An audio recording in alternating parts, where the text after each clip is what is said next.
Just looking at my phone here, we're just hearing from the National Weather Service. They're saying that it wasn't a tornado, that perhaps it was straight line winds or a microburst. What are you hearing, Chief? Well, they say that winds could have exceeded 100 miles an hour in the Belknap Park area there, and that would be the equivalent of a moderate to even strong EF1 tornado. So we don't want to diminish the amount of damage that was done there. And of course, the geography there lends to the fact that strong wind coming through that area and coming up the bluff could have helped to lift that roof off. But I want to read along with some of what they say here. It says a more concentrated area of damage was found in Grand Rapids, especially to the east of US 131, and wind gusts locally exceeded 100 miles an hour here along the entire 50-mile swath of damage, which began, by the way, north of Allendale.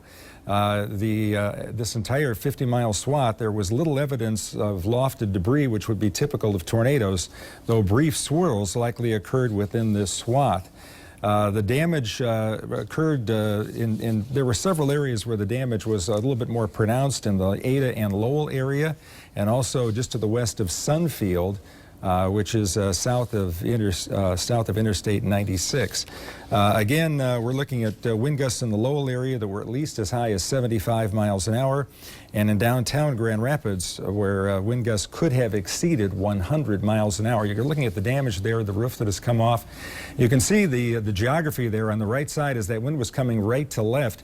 It has to lift to come over the apartment complex there.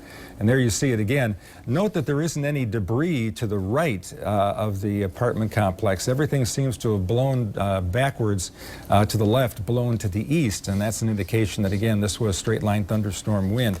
By the way, straight-line thunderstorm wind has been measured as high as 175 miles an hour. So again, I don't want to diminish this. You can have some tremendous damage coming from straight-line thunderstorm winds, and I think that was accentuated because of the fact you had that bluff there and the wind had to kind of crawl over that. If you want to get into the physics of that, that's called the Bernoulli effect. If you have a fluid and it has to squeeze together to get through a narrow space, it speeds up in order to do that. That would be like a river that was fairly wide that had to squeeze through a narrow spot, and you tend to get faster flow and rapids in those areas. So an interesting thing, we'll peruse this, and we'll have more for you coming up at 7 o'clock tonight for sure.